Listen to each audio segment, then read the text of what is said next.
Good evening everyone. आज की जो क्लास है बच्चों कार्बन एंड कंपाउंड्स की है, जो कि क्लास 10 का सबसे इम्पोर्टेंट टॉपिक्स में से एक है।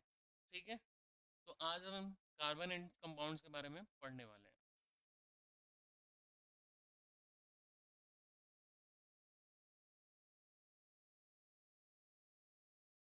देखिए बच्चों, हमारे पास दो तरीके के, एक तो मेटल्स और दूसरे नॉन मेटल्स होते हैं।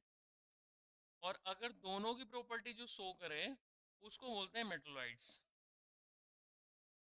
ये आपने पढ़ा होगा, ठीक है, बेसिक में पढ़ा होगा। ठीक है, हमारे पास तीन चीजें होती हैं, एक होता है मेटल, दूसरा नॉन मेटल और तीसरा मेटलॉइड्स। ठीक है, अब हम मेटल के बारे में पढ़ते हैं, नॉन मेटल के बारे में पढ़ते हैं और मेटलॉइड्स के भी बारे में पढ़ते हैं, सबके बारे में पढ़ते हैं। तो आखिर कार्बन के ऊपर ही चैप्टर क्यों बना, कार्बन के ऊपर चैप्टर बनाना है क्यों पड़ा, ये सबसे इंपॉर्टेंट क्वेश्चन है आज का, कि कार्बन के ऊपर टॉपिक्स क्यों बना। तो आज आपको पढ़ना पड़ेगा कार्बन कहाँ कहाँ पे है और कार्बन की क्या प्रॉपर्टी है, कार्बन किसके साथ कंपाउंड बना सकता है, किसके साथ कंपाउंड नहीं बना सकता है। तो सबसे पहले स्टार्ट करेंगे कार्बन के एटॉमिक नंबर की। तो कार्बन जो है बच्चा, इसको डिनोट कैसे करते हैं, सी से। किससे डिनोट करते हैं इसको, सी से। और अगर मैं बात करूं इसका एटॉमिक नंबर, तो इसका एटॉमिक नंबर होता है बच्चों 6। कितना होता है एटॉमिक नंबर इसका, 6। अब देखो, एक होता है सेल और दूसरा होता है सब सेल। तो हम अभी जो बात कर रहे हैं वो किसकी बात कर रहे हैं, सब सेल की। ठीक है, अब जैसे 6 इलेक्ट्रॉन्स हैं बच्चों, तो सब सेल हमारे पास 4 होते हैं, के एल एम एन। कितने सब सेल होते हैं हमारे पास टोटल, 4, के एल एम एन। अब हमें कितने इलेक्ट्रॉन्स बिठाने हैं बच्चों, 6। तो के की जो मैक्सिमम कैपेसिटी है वो कितने इलेक्ट्रॉन्स की है, 2। एल की जो मैक्सिमम कैपेसिटी है वो कितने की है, 8। हमारे पास टोटल इलेक्ट्रॉन कितने हैं, 6। तो बच्चा अगर यहाँ पे 2 फिल कर दिया तो यहाँ पे कितने इलेक्ट्रॉन्स फिल करूंगा मैं, 4। तो इसका मतलब के में 2 इलेक्ट्रॉन्स और एल में 4। ठीक है, तो ये हमारा कार्बन का क्या बनेगा, एटॉमिक नंबर के हिसाब से सब सेल। ठीक, अब अगर इसके सेल में 4 इलेक्ट्रॉन्स है बच्चों, लास्ट सेल में, लास्ट सेल में जो इलेक्ट्रॉन्स होते हैं वही डिपेंड करते हैं किस पे, वैलेंसी पे। वैलेंसी का मतलब होता है कि जितना इलेक्ट्रॉन आप दे के या लेके अपने आप को क्या कर लेते हो, 8 इलेक्ट्रॉन कंप्लीट। ठीक है, to denote and to get. ठीक है, तो आपको कितना बनाना है, 8 इलेक्ट्रॉन्स बनाने हैं। आपके पास हैं कितने बच्चों, 4। तो या तो आप क्या करेंगे, 4 लेंगे या 4 देंगे, है ना। दोनों कंडीशन में बहुत ज्यादा एनर्जी लगती है, क्या लगती है, बहुत ज्यादा एनर्जी। इसीलिए बच्चों ये इलेक्ट्रॉन न लेगा न देगा, ये इलेक्ट्रॉन क्या करेगा, शेयर। क्या करेगा इलेक्ट्रॉन को, शेयर, एक दूसरे के साथ साझेदारी करेगा। ठीक है, यहां तक नोट कर लीजिए, नेक्स्ट आगे चलते हैं।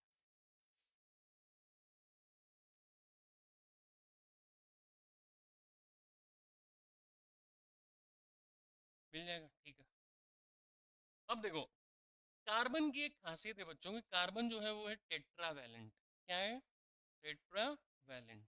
अब ऐसा क्यों, देखो हमारे पास टोटल जो इलेक्ट्रॉन्स हैं आउटर सेल में वो कितना है, 4।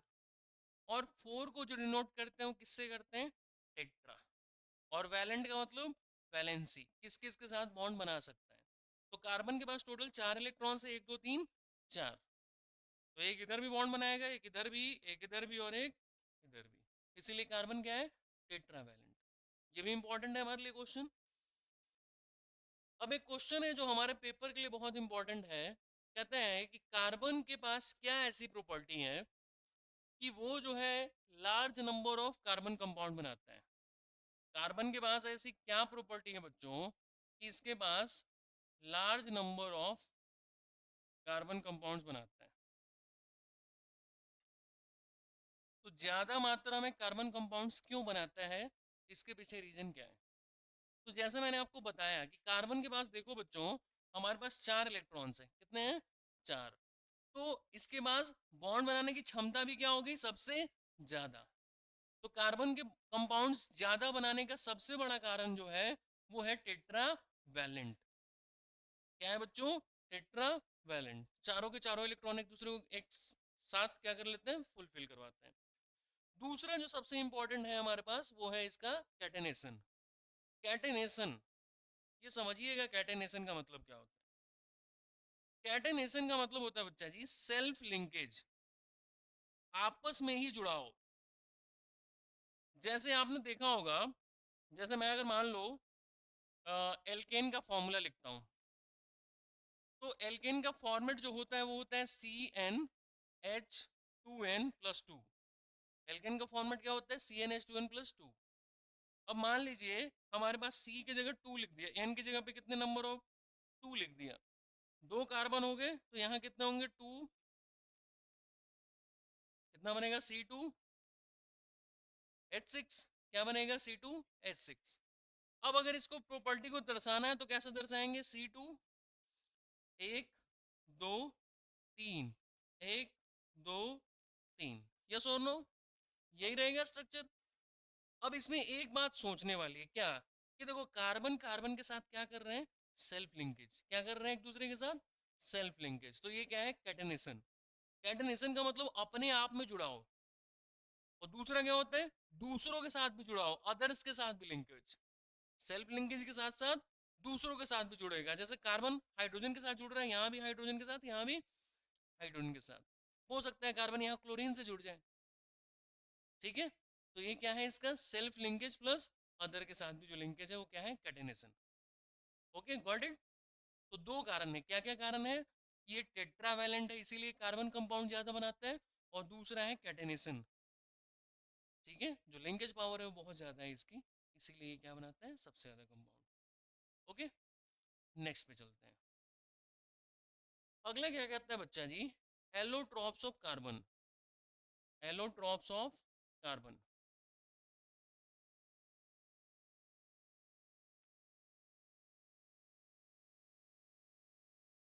एलोट्रॉप्स का मतलब होता है कंपोनेंट सेम रहेगा लेकिन काम उसके अलग अलग होंगे। समझ गए मेरी बात। एलोट्रॉप्स का मतलब क्या है, कि जो कंपोनेंट है वो कार्बन ही रहेगा, क्या रहेगा, कार्बन ही रहेगा, लेकिन इसके रूप अलग अलग होंगे। जैसे कार्बन का सबसे पहला चीज डायमंड, डायमंड को अगर तोड़िएगा तो उसमें क्या निकले, कार्बन का ही तो बना हुआ है वो, ठीक है। और अगर यहीं पे मैं ले लेता हूँ ग्रेफाइट, तो ग्रेफाइट भी किसका है, कार्बन का ही। तो एलोट्रॉप्स का मतलब क्या होता है, कंपोनेंट सेम है, यहाँ भी कार्बन यहाँ भी कार्बन, लेकिन जो इनका काम होगा वो अलग अलग होगा। जैसे डायमंड जो है वो चारों के चारों कार्बन अक्वायर कर लेता है, चारों के चारों जो बॉन्डिंग है इसकी वो अक्वायर करेगा, ठीक है। जो चार के चार इलेक्ट्रॉन है वो पार्टिसिपेट करेंगे। लेकिन ग्रेफाइट में ऐसा नहीं है, ग्रेफाइट में क्या है, एक दो तीन, सिर्फ तीन ही इलेक्ट्रॉन, और फिर यहाँ कार्बन जोड़ देता है। समझ में आई बात। इसमें एक इलेक्ट्रॉन फ्री रहता है, बाहर घूमता है, इसीलिए ये जो है अगर एक इलेक्ट्रॉन बाहर घूमता है, इसीलिए क्या है, सॉफ्ट है। और इसके चारों के चारों जुड़े हुए हैं एक दूसरे से इलेक्ट्रॉन्स, इसीलिए ये क्या है, हार्ड है, क्योंकि जगह बचा ही नहीं, इसमें जगह बचा ही नहीं, इसमें एक इलेक्ट्रॉन बचा हुआ है, इसलिए क्या है, ये सॉफ्ट। लेकिन इसमें जो है ये क्या बनता है, हार्ड। गॉट इट और नॉट, ठीक। क्या बोलेंगे, डायमंड में क्या है, चारों के चारों बॉन्डिंग बना रहे, ग्रेफाइट में तीन बनाएंगे, ठीक है। यहाँ तो कोई दिक्कत। अब देखो, यहाँ तक नोट कर लिए होंगे, नेक्स्ट आगे चलते हैं। अगला जो चीज़ है हमारे पास, कि डायमंड के पास क्या क्या है, हमारे पास इंपॉर्टेंट क्वेश्चन जो बनते हैं, कि जो हमारे पास डायमंड है बच्चा जी, इसमें सबसे पहला पॉइंट जो याद रखना है हमने, इसका जो स्ट्रक्चर है बच्चा जी वो किसके शेप का होगा, इसमें जो बॉन्डिंग होगी वो कौन सी बॉन्डिंग है, कोवैलेंट बॉन्ड। कौन सी बॉन्डिंग है, कोवैलेंट। कोवैलेंट का मतलब होता है शेयरिंग ऑफ इलेक्ट्रॉन, जो कार्बन के जितने भी बॉन्डिंग बनेंगे वो क्या बनेंगे, कोवैलेंट, एक दूसरे के साथ क्या करेंगे, वो शेयर करेंगे, ठीक है। उसके बाद बात करते हैं, इसके पास कोई इलेक्ट्रॉन फ्री है, यस और नो, नहीं है। अरे मेरे भाई, कार्बन के पास 4 ही तो थे टोटल बाहर, चारों के चारों तो बॉन्ड बना लिया, तो इसके पास क्या है? नो फ्री इलेक्ट्रॉन्स, एक भी इलेक्ट्रॉन फ्री नहीं है। अब यहीं पे आएंगे ग्रेफाइट में,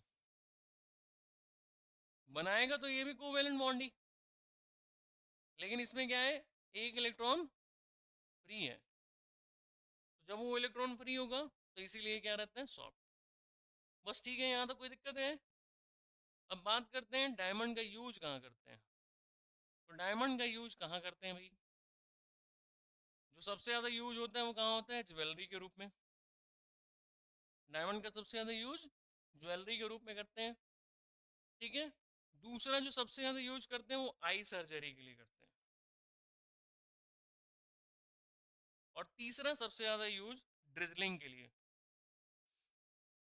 जो मेट्रो बनता है ना बच्चा, जो अंडरग्राउंड मेट्रो बनता है, उसमें डायमंड का यूज किया जाता है ड्रिजलिंग के लिए। जैसे मशीन जो बना हुआ है ना, उसमें आगे रहेगा डायमंड और वो अंदर से घुमाएगा, ताकि जो ऊपर का बेस है वो हिल ना सके। अब जैसे ये हमारा घर है ना, तो इसके नीचे से जब काटेंगे तो क्या होगा, घर गिरने का चांस रहेगा। लेकिन डायमंड क्या करता है, ऊपर वाला परत रहने देगा, वो नीचे से काटता है। हाँ, डायमंड का छोटा मोटा रूप थोड़ी है, बहुत बड़ा रूप। ठीक है, वो तो काटने पे है ना, जितना काटते जाओगे उतना छोटा होता जाएगा। ठीक है, ड्रिजलिंग में इसका इस्तेमाल करते हैं। नेक्स्ट हमारे पास जो है वो है ग्रेफाइट का यूज। तो ग्रेफाइट के यूज जो है हम करेंगे दो, एनोड रे और एनोड और कैथोड दोनों के रूप में, क्योंकि यहाँ से इलेक्ट्रिसिटी सप्लाई होती है या नहीं होती है ना, तो इसीलिए यहाँ पे एनोड और कैथोड दोनों बनेगा। दूसरी जो सबसे इंपॉर्टेंट चीज है, जब एनोड कैथोड बन गया बच्चा जी, तो इसका यूज किस में कर सकते हैं, सेल या बैटरी में। इसका यूज कहाँ कर सकते हैं, सेल या बैटरी में। ठीक है, उसके बाद इसका यूज ल्यूब्रिकेंट के रूप में करते हैं,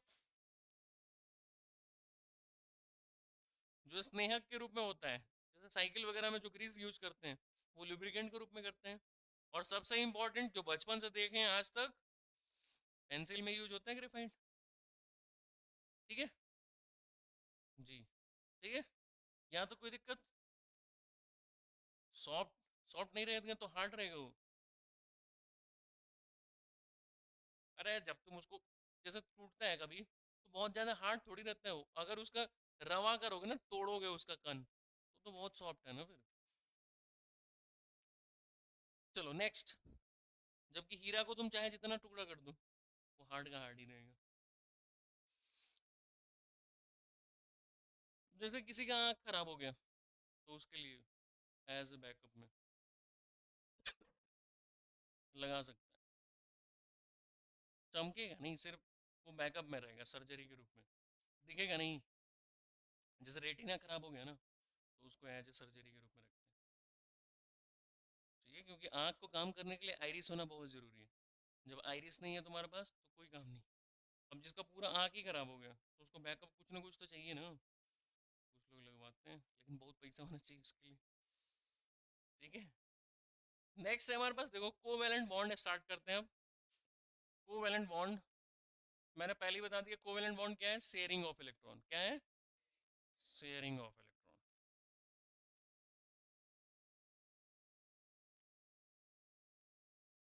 देखो बच्चा, सबसे पहले सिंगल कोवेलेंट बॉन्ड। कौन सा बॉन्ड, सिंगल कोवेलेंट बॉन्ड। देखो भाई, हाइड्रोजन के बारे में तो पढ़ा ही है। हाइड्रोजन का फॉर्मूला होता है एच, हाइड्रोजन का फॉर्मूला एच ही होता है, ठीक है। लेकिन हम हाइड्रोजन के 2 मोल ले रहे हैं, कितने, 2। तो भाई साहब इसको कैसे लिखेंगे, हाइड्रोजन के पास एक इलेक्ट्रॉन, ये भाई साहब दूसरे हाइड्रोजन के पास एक इलेक्ट्रॉन, ये इसको दे देगा, तो कितना इलेक्ट्रॉन बन जाएगा, 2। मैंने आपको बोला है कि देखो, हीलियम है, नियोन है, आर्गन है, क्रिप्ट है, जेनोन है, रेडॉन है, ये सब किस में आते हैं, नोबल गैस। नोबल गैस का मतलब होता है जिसका बाहरी सेल फुल हो। जो किसी दूसरे के साथ रिएक्शन नहीं कर सकता है। जिसके बाहरी सेल में 8 इलेक्ट्रॉन होंगे वो दूसरों के साथ रिएक्शन नहीं करेगा। अब आप देखिए ना, हीलियम के पास 2 इलेक्ट्रॉन है और नियोन के पास कितने, 10। 10 का मतलब क्या है, 2 8। यस और नो, गॉट इट और नॉट? ठीक। तो बाहरी सेल में इसके 8 इलेक्ट्रॉन है, ये किसी दूसरे के साथ रिएक्शन नहीं करेगा। अब यहाँ पे क्या बनता है कि हाइड्रोजन जो है वो किसकी तरह बनना चाहेगा, हीलियम की तरह। तो ये एक इलेक्ट्रॉन इससे ले लेगा और एक दे देगा, तो काम चल जाएगा। अब ये दूसरे वाले भाई भी क्या करेगा, एक ले लेगा और दूसरा दे देगा, तो ये क्या बनाएगा, सिंगल कोवेलेंट बॉन्ड। क्या कर रहे हैं, एक इलेक्ट्रॉन तुम दे दो, एक इलेक्ट्रॉन हम दे देंगे, दोनों भाई भाई काम कर लेंगे।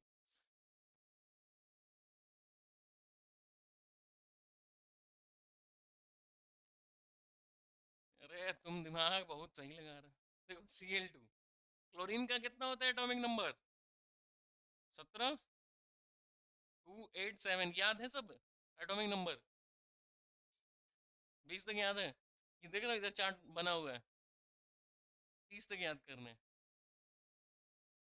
अरे गुरुदेव, ये जो 10th का परीक्षा दे रहे हो ना, 30 तक पूछता है 10th को। ठीक है, क्लोरीन का कितना है, ठीक है, लास्ट में सब सेल कितना बन गया, 7। तो अब Cl2 को डिनोट करना है, तो यहाँ भी क्लोरीन और यहाँ भी क्लोरीन, 2 4 6 7, कितने इलेक्ट्रॉन्स हैं, यहाँ भी 2 4 6 7, यस और नो? अब यहाँ 7 इलेक्ट्रॉन, अगर एक इलेक्ट्रॉन इससे ले ले तो 8 हो जाएगा, सेल पूरा हो गया। इसके पास भी हैं कितने, 7 और एक 8, तो ये दोनों एक दूसरे के साथ क्या बनाएंगे, सिंगल कोवेलेंट बॉन्ड। कौन सा बॉन्ड, सिंगल कोवेलेंट। बताओ यहाँ तक कोई दिक्कत है तो बताओ। ठीक है, चलिए डबल में चलते हैं। अब है हमारे पास डबल कोवेलेंट बॉन्ड।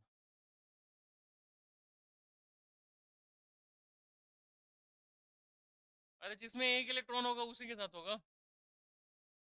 ठीक है, अब जैसे हमारे पास डबल कोवेलेंट बॉन्ड है, तो देखो ऑक्सीजन है, ऑक्सीजन का एटॉमिक नंबर कितना होता है भाई, 8।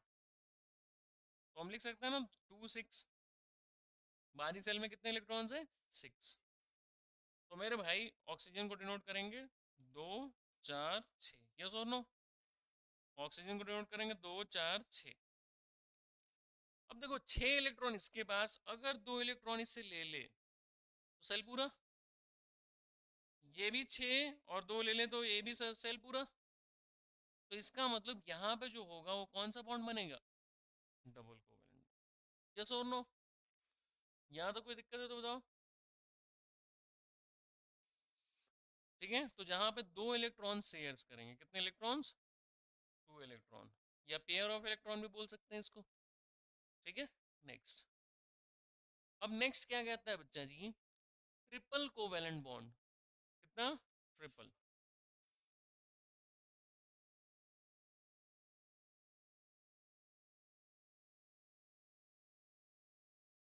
अब आपको पता होगा नाइट्रोजन, नाइट्रोजन का एटॉमिक नंबर कितना होता है, 7।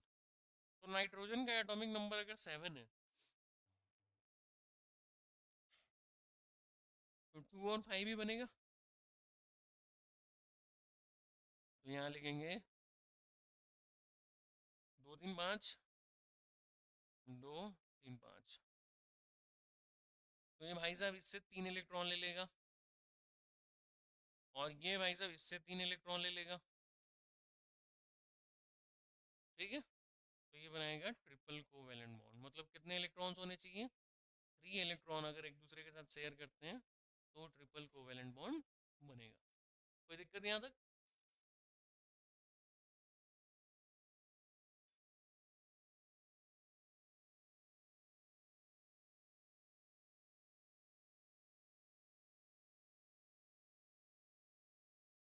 चलिए, अब हम लिखते हैं टाइप्स ऑफ ऑर्गेनिक कंपाउंड्स में सबसे पहले हाइड्रोकार्बन्स।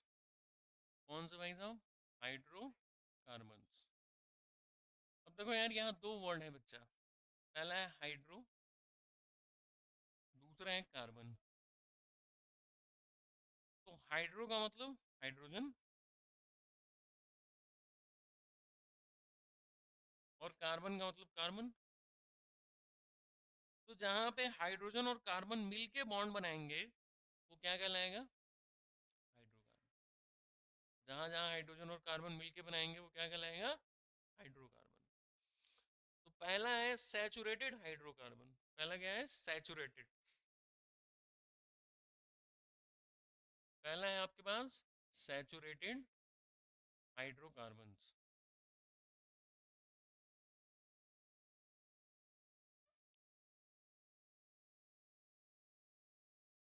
देखो, सैचुरेटेड का मतलब क्या होता है? सैचुरेटेड का मतलब होता है कि जहां पे भी सिंगल बॉन्ड बने, कहाँ? सिंगल बॉन्ड किस किस के बीच में? हाइड्रोजन और कार्बन के बीच में। अगर इन दोनों के बीच में जो बॉन्डिंग है वो सिंगल है तो क्या कहलाएगा? Saturated hydrocarbon. ठीक है। जहां जहां बॉन्डिंग हाइड्रोजन और कार्बन का सिंगल होगा वो कहलाएगा सैचुरेटेड हाइड्रोकार्बन। ठीक है। अब देखो जरा ध्यान से, हम अगर बात करें बच्चा जी, जैसे मीथेन है हमारे पास, तो मीथेन का फॉर्मूला क्या होता है? CH4। यस और नो? अब आपको याद रखना पड़ेगा कि सिंगल बॉन्ड जो बनाता है वो बनाता है एल्केन। कौन बनाता है बच्चा जी? एल्केन। सिंगल बॉन्ड कौन बनाता है? एल्केन। एल्केन का जो फॉर्मूला होता है मेरे भाई वो होता है CnH2n+2। एल्केन का फॉर्मूला क्या होता है? CnH2n+2। ठीक है। ओके, यहाँ तो कोई डाउट? तो जो सिंगल बॉन्ड वाले हैं वो क्या कहलाएंगे भाई मेरे? Saturated hydrocarbons. ठीक है, कोई दिक्कत तो नहीं है यहाँ तक? ठीक। अब बात करते हैं बच्चा जी अनसैचुरेटेड हाइड्रोकार्बन्स की। दूसरा क्या है? Unsaturated hydrocarbon.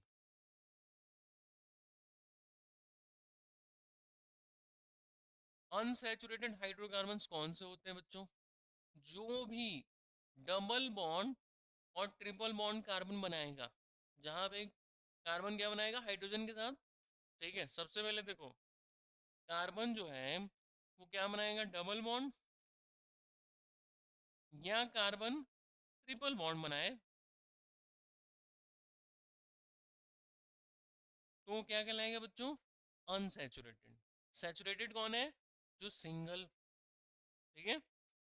तो अगर कार्बन डबल बॉन्ड बना रहे हैं या कार्बन ट्रिपल बॉन्ड बना रहा है, तो जहां डबल बॉन्ड बनाता है ना बच्चा, उसका नाम है अल्कीन। क्या नाम है? अल्कीन। और जहां ट्रिपल बॉन्ड बनाता है ना बच्चा, उसका नाम है अल्काइन। Got it? अब तुमसे पूछ दिया कि बताओ भैया एल्कीन का फॉर्मूला क्या होता है, तो एल्कीन का फॉर्मूला होता है CnH2n। ठीक है। और अगर आपसे पूछा अल्काइन का फॉर्मूला, तो अल्काइन का फॉर्मूला होता है बच्चों CnH2n-2। अब पेपर में आ जाता है सीधे कि CnH2n-2 सैचुरेटेड कि अनसैचुरेटेड? अनसैचुरेटेड है ना मेरे भाई। डबल बॉन्ड और ट्रिपल बॉन्ड जो है वो किस में आता है? और CnH2n-2 किसका फॉर्मूला है? तो अल्काइन किस में आएगा? Got it? यहाँ तो कोई दिक्कत तो नहीं है। अब हम तुम्हें सिखाएंगे IUPAC नेम। यही तो पेपर में 2 नंबर देगा। IUPAC, international union pure applied chemistry. International union pure and applied chemistry. जी सर पूछता है, इसलिए तो बोल रहे 10 बार। ठीक है। International union pure and applied chemistry. ये IUPAC है क्या, सबसे पहले ये पता होना चाहिए। अब जैसे हमारा नाम मान लीजिए कुछ भी है, ठीक? जैसे मान लीजिए कि इस इंस्टीट्यूट का नाम है शिक्षा। ठीक। ये कहाँ पे है? बिहार। ठीक। अब मान लीजिए बंगाल में गए, ठीक है, तो बंगाली लोग इसको शिक्षा को सोक्षा करते हैं, हो सकता है ना, हो सकता है। तो ये नाम बदल गया, क्या हो गया, नाम बदल गया। तो भैया आईयूपीसी नेम इसलिए बनाया गया ताकि मैं अगर मान लो इंडिया का आदमी हूं, चाहे मैं कहाँ का, बांग्लादेश का, ठीक है, चाहे मैं इंडिया का आदमी हूं चाहे मैं बांग्लादेश का आदमी हूं, दोनों के दोनों उस चीज को समझ सके और जो नाम हो क्या हो, सेम हो, ठीक है। अगर यहाँ पे डाइमिथाइल तो वहां भी डाइमिथाइल, यहाँ पे मैथ तो वहां भी मैथ। तो आईयूपीसी नेम का ये मतलब था बच्चों कि एक ऐसा संस्था जो सबको क्या देगा, नाम, और वो नाम क्या होगा, यूनिक, ठीक है, जिससे अगर पूरे विश्व में भी जाएं, जहां भी जाएं, तो वो नाम सेम ही रहे। आईयूपीसी का मेन काम यही था, ठीक है। अब देखो, अब हमें कार्बन से याद करना है, ठीक है यहाँ तक। अब देखो नेक्स्ट, अगर हमारे पास नंबर ऑफ कार्बन्स,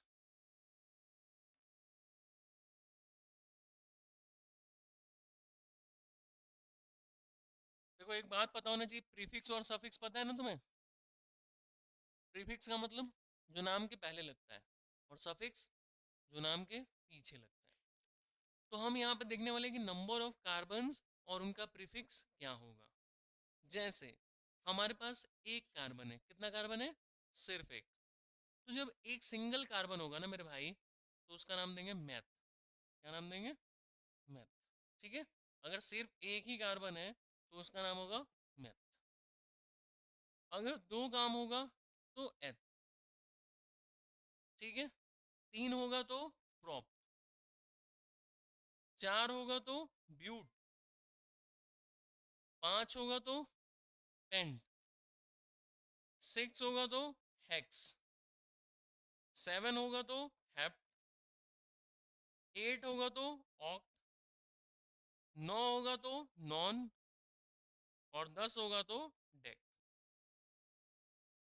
जी, सौ ही क्यों पढ़ना है, पूरा पढ़ना है, 10 तक आता है पेपर में, ठीक है। Meth, eth, prop, but, pent, hex, hept, oct, non, dec, ठीक है। ये क्या है, जितने कार्बन उनका प्रीफिक्स, ठीक है। अब देखो, जो जो फंक्शनल ग्रुप होता है बच्चा वो सफिक्स में लगता है, पीछे लगने वाला कौन है, फंक्शनल ग्रुप। जो फंक्शनल ग्रुप होगा ना मेरे भाई, वो कहाँ लगेगा, पीछे। कैसे लगेगा, सफिक्स के रूप में। फंक्शनल ग्रुप जितना भी है वो कहाँ लगेगा, सफिक्स के रूप में, ठीक है। जैसे एल्केन, एल्केन जहां जहां सिंगल बॉन्ड दिखेगा तो क्या कहलाएगा, अल्केन। तो अल्केन का जो सफिक्स है मेरे भाई, वो लगता है ANE। क्या लगता है, ANE, ठीक है। दूसरा क्या है, अल्कीन। तो अल्कीन का जो सफिक्स है मेरे भाई वो लगता है ENE, ठीक है। और तीसरा है हमारे पास अल्काइन, तो इसका सफिक्स क्या लगेगा, YNE, ठीक है। यहां तक कोई दिक्कत तो नहीं है। चलिए अब आपसे हम क्वेश्चन पूछेंगे, आप बताते रहिएगा। पहला है हमारे पास C3H8, क्या नाम देंगे इसको, वाह यार वाह। अरे एल्केन तो सिर्फ और सिर्फ सैचुरेटेड और अनसैचुरेटेड के लिए है, ये नाम हम पूछ रहे हैं, वाह। कार्बन कितने हैं यहाँ पे,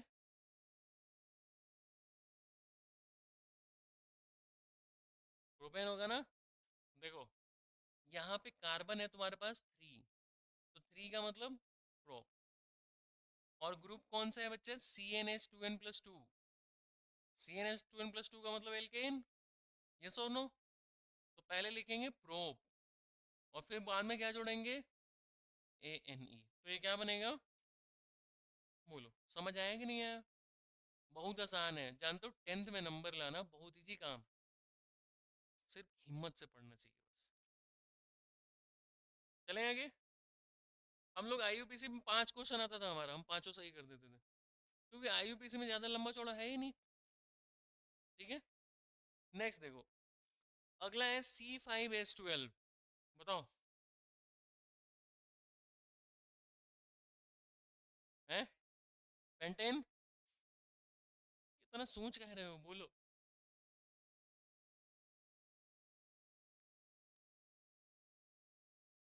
ठीक है, 5 पे कौन है? पेंट। और ग्रुप कौन सा है? CnH2n+2, एल्केन ग्रुप है। अगला देखो, नेक्स्ट नेक्स्ट है हमारे पास C7H14। बताओ, हेप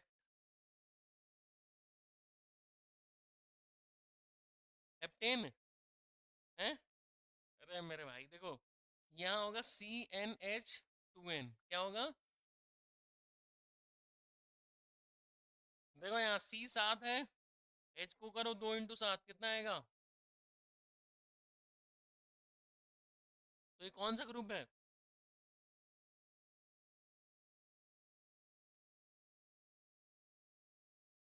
तो इसका नाम क्या होगा?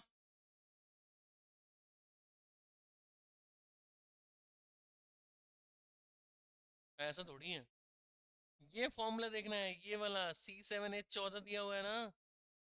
अब एक बात बताता हूँ, सुनो। अब जैसे C7H14 दिया, तो ये 7 का डबल दिख रहा है कि नहीं दिख रहा? डबल दिख रहा है ना, 7 का 2 गुना। तो अगर 7 का डबल दिख रहा है, इसका मतलब ये कौन सा ग्रुप है? अगर मैं यहीं पे बोलूँ C7H16, तो ये देखो दुगुना का कितना बढ़ गया? बहुत ज्यादा। 2 गुने का 2 बढ़ा, तो ये कौन सा ग्रुप है? और यहाँ पे C7H12 है, तो ये 2 गुने से 2 कम हो गया, एल्काइन एल्काइन। समझ में आई मेरी बात? हम सिर्फ ग्रुप के बारे में बात कर रहे हैं, नाम तो आपको पता ही है। इसका नाम होगा हेप्टेन। और इसका नाम होगा बोलो जल्दी, हेप्टाइन। ठीक है, एकदम प्यार से पढ़ा रहे, प्यार से पढ़ो, टेंशन नहीं लेना है। ठीक, चलो चलें आगे, नेक्स्ट।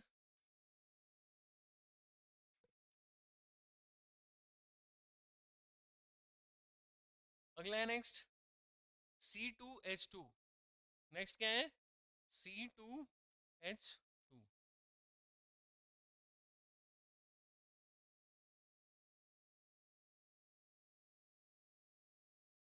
इथेन। ओ देखो इधर, CnH2n-2, C2H2 × 2 - 2, ये कौन सा ग्रुप है? और 2 नंबर कार्बन अगर 2 है तो क्या नाम होगा? 2 है तो ईथ, क्या नाम होगा? इथाइन। ठीक है, ओके। नेक्स्ट नेक्स्ट है हमारे पास C5H10। बोलो जल्दी, क्या बनेगा?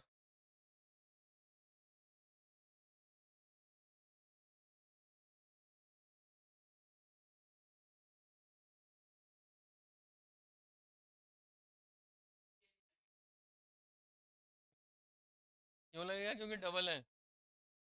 ठीक है, सीधे देखना है, टाइम नहीं लगाना है। ठीक है,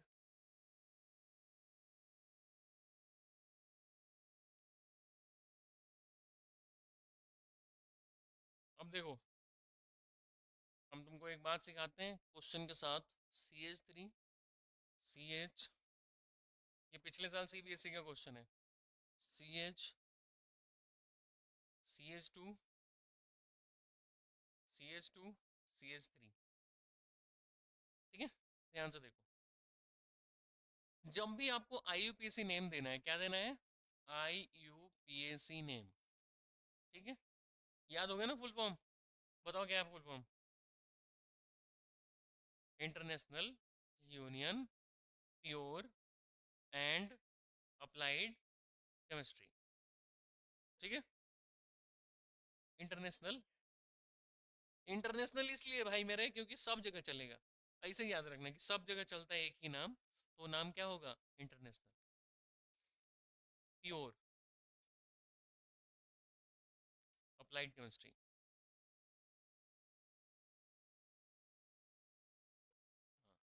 ठीक है। अब देखो, सबसे पहले चुनना है लॉन्गेस्ट चेन, क्या चुनना है, सबसे बड़का चेन, ठीक।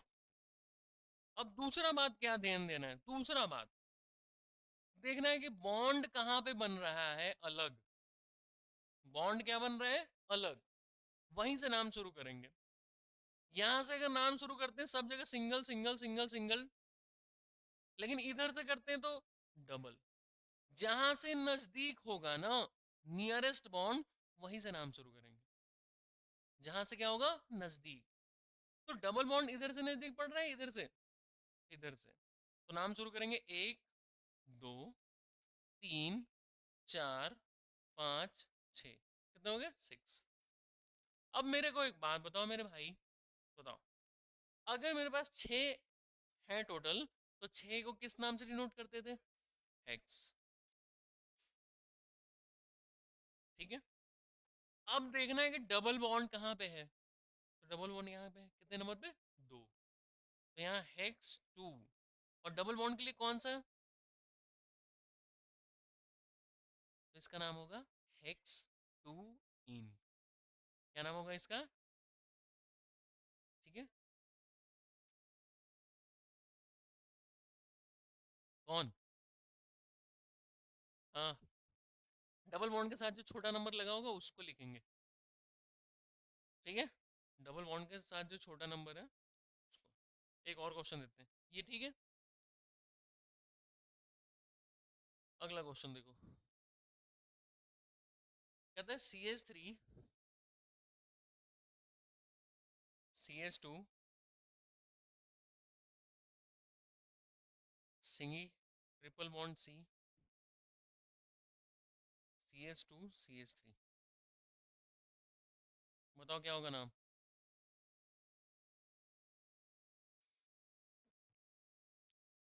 अब इस बार चाहे इधर से लिखो चाहे उधर से लिखो कोई फर्क नहीं पड़ेगा।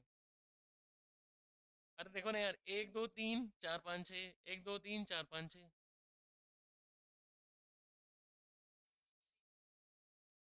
1 2 3 4 5 6, हाँ। देखो 6 का मतलब हेक्स, और कितने पे है ट्रिपल बॉन्ड, अरे सी पे थोड़ी, नंबर कितना है, 3 पे है।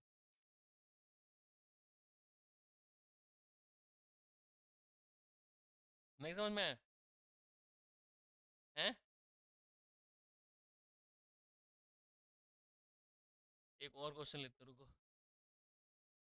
कहता है CH3, एनसीईआरटी वाली बुक दियो जरा एक बार, CH3 CH2 CH, कोई ना यार, 7 तक है, एल्काइन तक, अच्छा 6 ही तक, CH3 CH2 CH double bond CH, ठीक है, CH2 CH2 CH3, ठीक है। बताओ इसका नाम क्या होगा,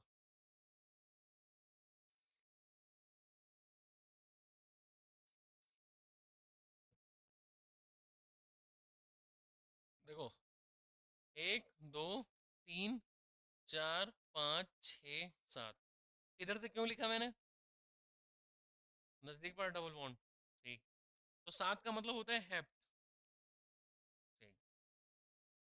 छोटा नंबर कहाँ है, बॉन्ड कौन सा है, इतना आसान है 2 नंबर लेना,